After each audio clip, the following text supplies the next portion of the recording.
But we got a question regarding OSD Builder.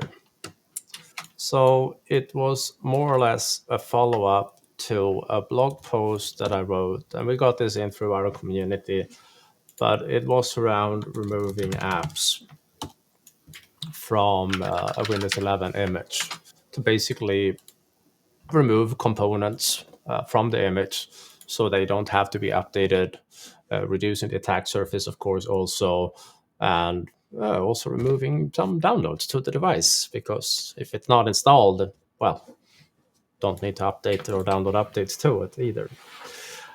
One of the solution is indeed to use OSD Builder, and that is if you want to remove applications before you deploy the image, so in the image itself. This is very useful if every machine is supposed to have the same apps removed.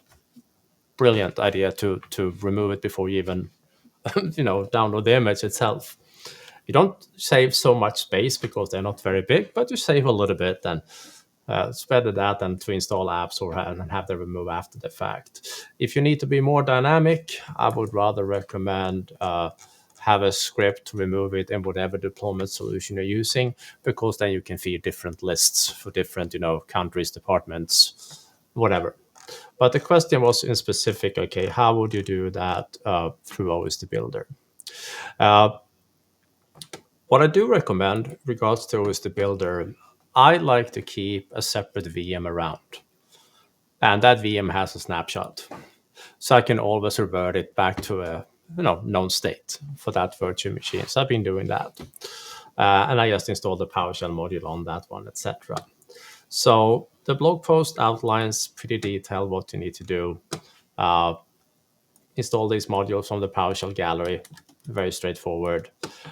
You mount an ISO that you have in your environment, and then you import that media into OSD Builder. So what it looks like in OSD Builder when you have imported the media is that you can get some information about that media, and it will tell you what it is. In this case, I actually have multiple versions of Windows 11, so I'm just picking the first one. But then you can generate a task, and when you have a task, you can then tell OSD Builder to build you a new media, a new OS build using that task.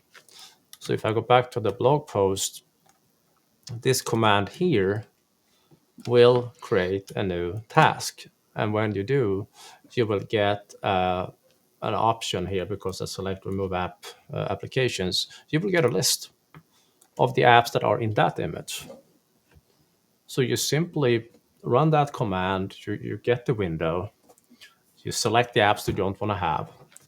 And what that does in the background is that on the wherever you installed OSD Builder, I have it on the C drive in this case, you will have a task folder, and you will get a JSON file for whatever you selected.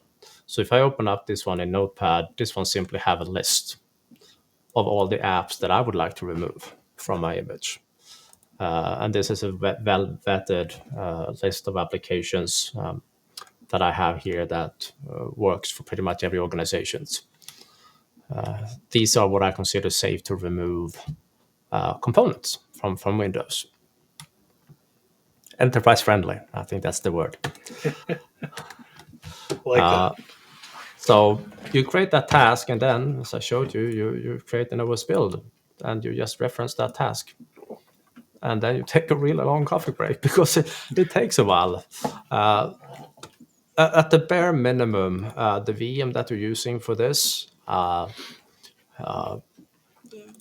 give it a good few CPUs and some memory to run, and it'll be happy.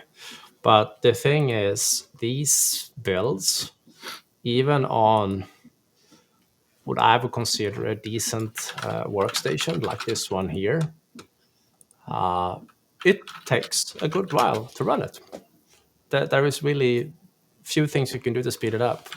So queue up your favorite, Netflix show or whatever when you run that build, and then you have a media, and then you rinse, repeat that process later, next month, and the next month, etc.